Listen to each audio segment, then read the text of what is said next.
Siapa sih yang nggak tahu PGA brand Sapphire Nitro Plus? Harga paling terjangkau. Desainnya ini biasanya tuh paling ganteng dan performanya bisa bersaing dengan brand-brand di atasnya. Wah, mantap banget ya. Nah, sekarang Sapphire ini punya produk baru, yakni motherboard. Kira-kira kualitasnya gimana sih? Assalamualaikum teman-teman, saya Randy Adha, Sekilas IT.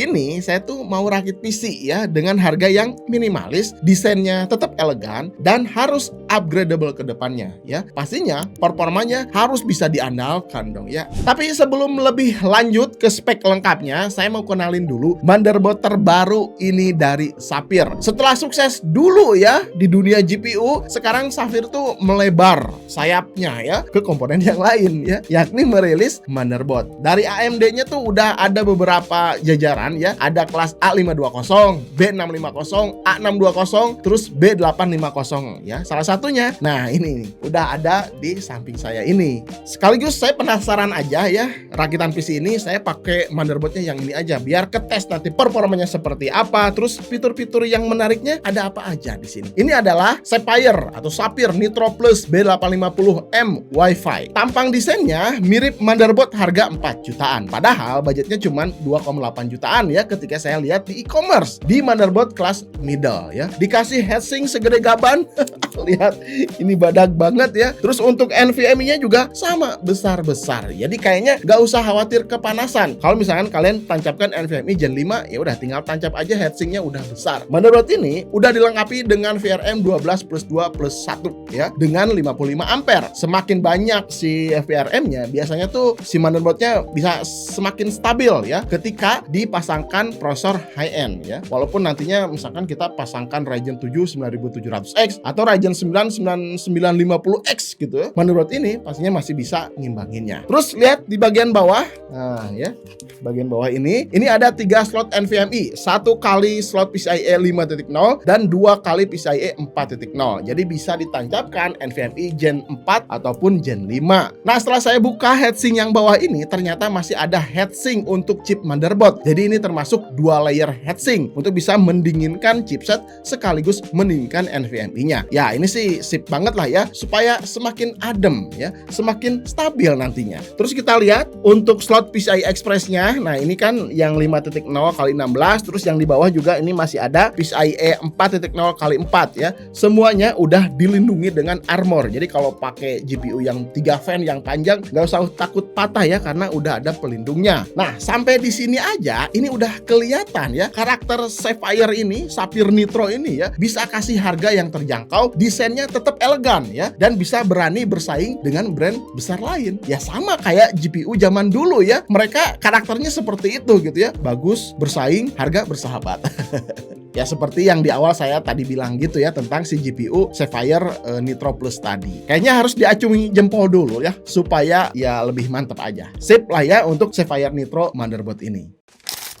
Lanjut untuk prosesornya, di sini saya pakaikan Ryzen 5 8600G supaya nggak dulu beli PGA card ya tadinya ya, supaya kan budgetnya minimalis. Tapi nanti di pengujian saya tambahkan GPU aja RTX 5060 Ti lah ya. Nanti kayak gimana hasil perpaduan antara 8600G plus RTX 5060 Ti-nya. Sebetulnya 8600G ini kan udah ada iGPU-nya juga ya. Dia punya 6 core 12 thread up to 5 GHz, TDP-nya cuma 65 watt dan udah ada iGPU Radeon 760M. Nanti kita akan bandingkan aja. Untuk memori RAM saya pasangkan 2 kali 16 GB, terus NVMe-nya pakai 1 TB Gen 4 ya, Legend 900. Power supply-nya saya pakaikan Pylon 550 watt bronze. Kalau casing cari yang murah-murah aja lah, yang penting kelihatan modern, bebas.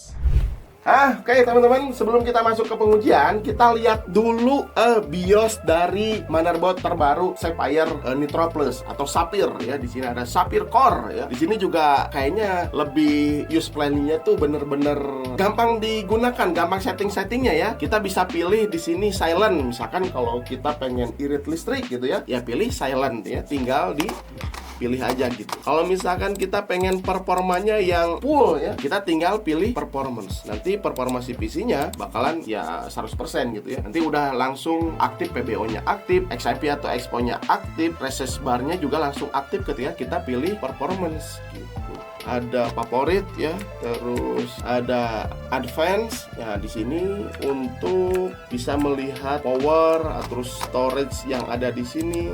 Terus kita lihat ada mode overclock teman-teman. Nah di sini, set ya, tuh. Jadi lebih gampang sih kalau misalnya kita nyari power, nyari voltage, tinggal masuk ke menu voltage, semua voltage-nya ada di sini ya. Terus kita kalau misalkan cari memori RAM, speed-nya tinggal di sini. Memory timing tinggal di sini. Jadi gampang banget sih. Terus fiturnya juga cukup lengkap. Wah, ini statusnya kita bisa lihat semua ya di sini terpampang, mulai dari core voltase CPU, memori RAM, motherboard, fan. Terus di sini informasi untuk motherboard dan BIOS versinya. Nah, semuanya ada di sini. Oke, jadi memang kalau misalkan kita pengguna PC yang awam, lihat BIOS yang biasa ada di motherboard lain, mau cari menu overclock atau menu PBO, harus masuk dulu menu ini, baru masuk lagi, agak susah. Tapi kalau di sini kelihatan lebih gampang gitu nyari-nyarinya. Oke, cukup segitu pengenalan BIOSnya. Kita akan langsung masuk ke pengujiannya. Oke, let's go. Oke, pertama kita akan tes dulu pakai iGPU-nya Radeon 760 ya, yang ada di Ryzen 5 8600G. Game pertama, Delta Force. Resolusi 1080p, presetnya medium. Ini lumayan banget, dapatnya 30 fps-an. Padahal game ini termasuk game berat. Kalau hanya untuk have fun, terus mabar bareng teman-teman, masih oke lah ya main kayak gini. Kecuali kalau kita mode serius ya, mode kompetisi, udah pasti ini kurang proper, gak enak gitu ya. Lanjut, kita coba lagi game kedua. Di sini ada game Dirt 5, ini balap-balapan ya, supaya performa rendernya terperas. Resolusinya masih sama 1080p ultra high dan resolusinya ini natif ya, asli. Wah, bener nih, kalau misalkan natif asli seperti ini, FPS-nya kecil karena berat ya, sekitar 17 sampai 19 FPS-an aja. Memang gameplaynya ini masih bisa dinikmatin ketika dijalankan benchmark ya. Render bebatuan jauh, nggak ada yang delay ya, gunung-gunung batu yang jauh juga tetap terrender dengan cepat ya. Pohon kanan kiri juga masih terlihat normal, nggak ada yang hilang-hilangan. Cukuplah ya di sini untuk menyiksa si prosesornya dan iGPU yang ada di dalamnya. Terus kita perhatikan powernya nyentuh 75 watt, padahal spek TDP di websitenya si 8600G ini cuma 65 watt aja. Selama pengujian ini di HW Info ya, chipset motherboard terpantau masih adem sekitar 51,9 derajat Celcius aja.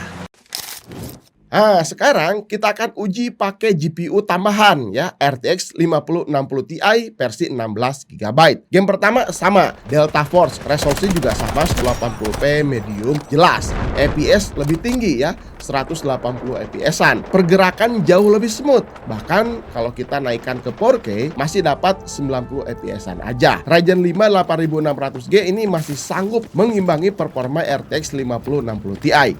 Masih aman.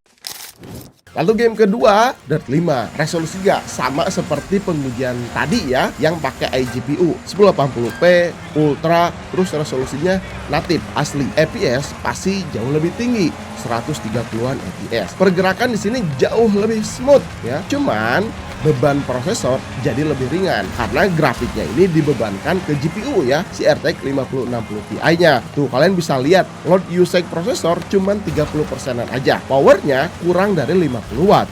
Oh ya, tambahan aja nih ya, saya tes pakai prosesor Ryzen 7 7700X ya untuk si motherboard Sapphire Nitro Plus B850M Wi-Fi ini untuk ngetes speed NVMe Gen 5-nya. Ternyata sesuai harapan teman-teman, NVMe-nya bisa berjalan maksimum nyentuh di 14.000 MB per secondan. Wah, sip lah ya. Lanjut, kita akan lihat aplikasi TrixM. Ini tuh software bawaan dari si motherboard Sapphire Nitro Plus ini ya. Kita bisa monitoring hardware kita. Nah, kita bisa lihat ya. Kita juga bisa set ARGB-nya. Kalau misalkan kita pakai memori RAM yang ada ARGB-nya, kita bisa ganti-ganti di sini. Terus yang paling lengkap sih menurut saya di tab-nya diagnostik. Spek CPU ini ketika saat running ada. Usage memory RAM ada. Resolusi monitor juga terlihat jelas di sini. Rasionya juga bahkan ada. Terus GPU ada. Storage, pokoknya semuanya di sini terpantau. Wah, mantap banget nih ya. Softwarenya mungkin ini baru pertama kali rilis, tapi udah selengkap ini. Mudah-mudahan nanti ada update terbaru, bisa overclock dikit-dikit gitu. Wah, makin mantap nih softwarenya. Oke, teman-teman, beberapa kesimpulan yang saya dapat ya tentang motherboard yang terbaru dari Sapphire Nitro Plus ini ya. Pertama, desainnya ini cukup garang, teman-teman ya. Dia punya heatsink yang cukup besar ya, heatsink PRM, terus heatsink chipsetnya juga besar ya. Terus kapasitor yang digunakan juga ternyata ini kelas high end ya. Jadi bukan motherboard yang abal-abal gitu ya. Jadi ketika dirilis, yang motherboard ini udah siap disiksa. Intinya seperti itu. Untuk I/O portnya di belakang ini udah lengkap juga, ada HDMI, ada DisplayPort, antena WiFi, USB Type A, USB Type C, walaupun speed Type-C-nya ini masih 10 GB per second. Tapi ini udah lebih udah lebih cukup lah ya untuk jalankan, misalkan kita pakai SSD eksternal, colokan di belakang gitu ya. Si SSD eksternalnya ada gamenya, nanti kita bisa langsung mainkan game lewat SSD eksternal itu pakai USB Type-C itu. Jadi aman lah ya, udah cukup. Terus untuk si UI BIOS-nya ini tuh sangat user friendly banget ya. Jadi jujur pas ketika saya lihat ya, ini tuh gampang banget dipakai. Apalagi yang misalkan kalian awam ya, punya PC-nya pertama kali nih, pengen otak-atik di BIOS, pastinya bakalan cepat paham. Terus apalagi ya? Oh, harga ya. Nah, ini harga menarik nih ya. Ketika saya lihat di akun saya, ini harganya 2,8 jutaan ya. Termasuk murah tuh ya untuk desain dan performa yang dihadirkan. Terus kapasitor yang diberikan juga di sini ya. Nah, ini 2,8 jutaan termasuk murah. Mungkin ini salah satu trik marketing ya. Si Sapphire Nitro ini untuk pemain baru di motherboard ya, supaya supaya lebih cepat dikenal user gitu ya, bahwa Sapphire Nitro ini sekarang punya motherboardnya.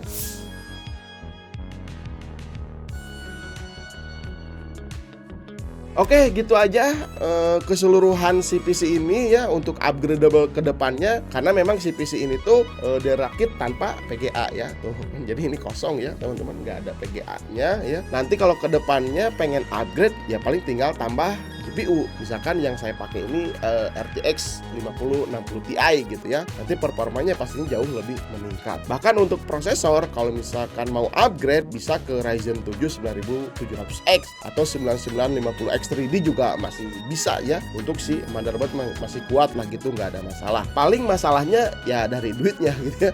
Udah ada atau belum ada gitu. Oke, gitu aja teman-teman. Mudah-mudahan video ini bisa bermanfaat. Sampai ketemu di video berikutnya. Saya Randy Adha, Sekilas IT. Assalamualaikum warahmatullahi wabarakatuh. Salam teknologi.